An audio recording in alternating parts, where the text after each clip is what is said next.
tão linda de presenciar. E é uma promessa que se estende através de cada um, né? Inclusive, vamos falar um pouquinho sobre isso, mas quero agradecer também todo o carinho, toda a receptividade que tiveram comigo, com o pessoal de Vitória que veio comigo. Vocês exalam o carinho, o cuidado e o zelo de Deus em amor pelas pessoas também. Isso é admirável de se ver, né? O povo mineiro já é muito caloroso, né? Mas mineiro crente é melhor ainda. Então, gente, nosso Pai, eu acho que eu estou sendo uma das que mais está recebendo durante essa conferência. E assim, se tivesse acabado essa manhã de tarde, agora já estaria completo, na minha opinião. Porque Deus já está se movendo, mas eu creio que Ele ainda tem muita coisa para fazer, amém? Eu creio que Ele ainda vai terminar aquilo que Ele começou. Então, eu quero falar um pouquinho com vocês hoje iniciando sobre o medo, né? Não é esse o tema da nossa conferência, o medo do novo. Mas algo que Jesus também colocou no meu coração é que existe... Vocês podem assentar também, desculpa, viu? Que existe o medo bom e existe o medo ruim, né? Mas como assim que existe o medo bom? Eu acredito que existe aquele medo que nos gera cautela, aquele medo que nos previne de situações de risco extremo, que é aquela situação natural, né? Mas também existe aquele medo que nos paralisa. Existe um medo que vai além do normal. O medo também que molda a nossa visão.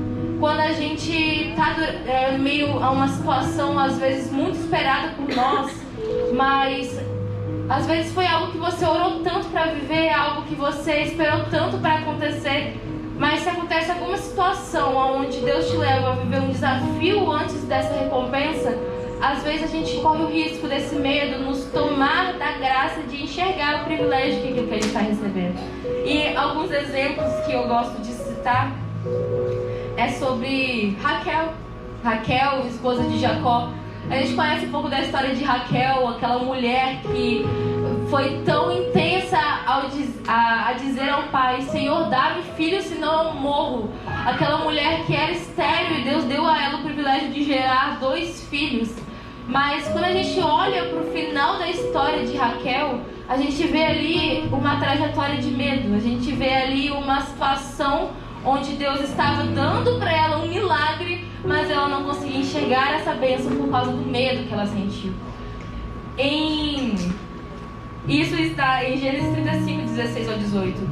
E assim diz: eles partiram de Betel, e quando ainda estavam a certa distância de Efrata, Raquel começou a dar à luz com grande dificuldade. E enquanto sofria muito tentando dar à luz, a parteira lhe disse: não tenha medo, pois você ainda terá outro menino. Já a ponto de sair-lhe a vida, quando estava morrendo, deu ao filho o nome de Benoni, mas o pai deu-lhe o nome de Benjamim. Benoni, quando a gente vai olhar o significado, significa filho da minha aflição.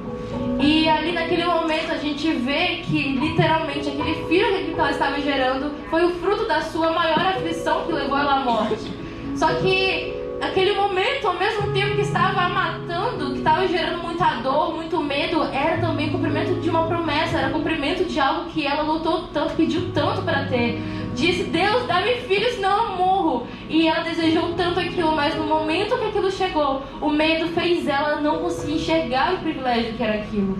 Só que a gente vê também o outro lado da história, que é Jacó, mesmo vendo a sua esposa amada morrer, a mulher que ele amava morrer, mesmo ele também sentindo medo, a gente pode conjecturar, ele não amaldiçoou aquilo que estava vindo, apesar do medo. Ele conseguiu ter a sua visão curada, além do medo que ele sentia. Quando a gente também começa a analisar um pouco a história de Jacó e Raquel, a gente não vê na história de Raquel uma verdadeira conversão. A gente não vê na história de Raquel algo totalmente que mudou a trajetória dela. A gente vê, na verdade, em outras situações, uma raiz ainda idólatra em Raquel. Quando Jacó e sua família estavam saindo da casa de Labão, Raquel esconde o ídolo, que aconteceu todo aquele problema após isso. Então a gente vê ali que Raquel permaneceu com a sua raiz dentro dela escondida. E Jacó, nesse momento, ele já tinha tido um encontro verdadeiro com Deus. E aqui a gente vê que aquelas pessoas que têm um verdadeiro encontro com Jesus, elas têm a sua visão restaurada. Elas têm a sua visão adaptada a olhar além das circunstâncias. A gente vê aqui, como eu falei, Raquel queria tanto aquele filho, mas ela não soube conseguir enxergar além do momento que ela estava passando. Será que a gente às vezes não faz isso? A gente passa tanto tempo orando tanto, querendo tanto algo, mas às vezes a forma com que Deus nos dá nos gera medo. E isso faz com que a gente não consiga mais enxergar a bênção que foi aqui. Às vezes faz com que a gente não consiga enxergar com clareza aquilo que está acontecendo ao nosso redor. Mas Jacó, nessa situação, ele teve esse discernimento. Ele teve essa capacidade de não olhar para as circunstâncias e falar: apesar do meu medo, apesar da minha dor, eu não vou gerar na minha próxima geração a dor da minha aflição. Porque naquela época, principalmente, o nome que a pessoa carregava falava muito da história sobre ela. E a gente vê ao longo da história de toda a Bíblia, pessoas que carregam um nome de maldição, têm uma vida amaldiçoada até que Deus mude o seu nome. E então Jacó viu aquilo e falou: não, meu filho não vai carregar as marcas das dores da minha esposa. Meu filho não vai carregar as marcas das minhas dores. Porque fui eu que quisemos gerar. Então eu não vou culpá-lo por algo que não era a culpa dele. Então ele vai lá e diz: não será Benoni, não será filho da minha aflição, será filho da minha alegria, Benjamim. E ele não estava num momento feliz, ele estava vendo sua esposa morrer, mas ele começou a profetizar contra a circunstância.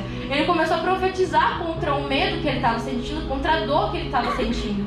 Uma outra situação que nos mostra como que o medo tem um poder de influenciar a forma que nós enxergamos as coisas.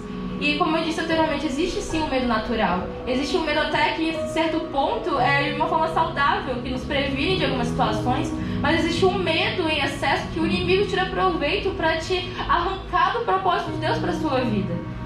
No caso, por exemplo, de João na ilha de Patmos, eu gosto muito de falar sobre isso.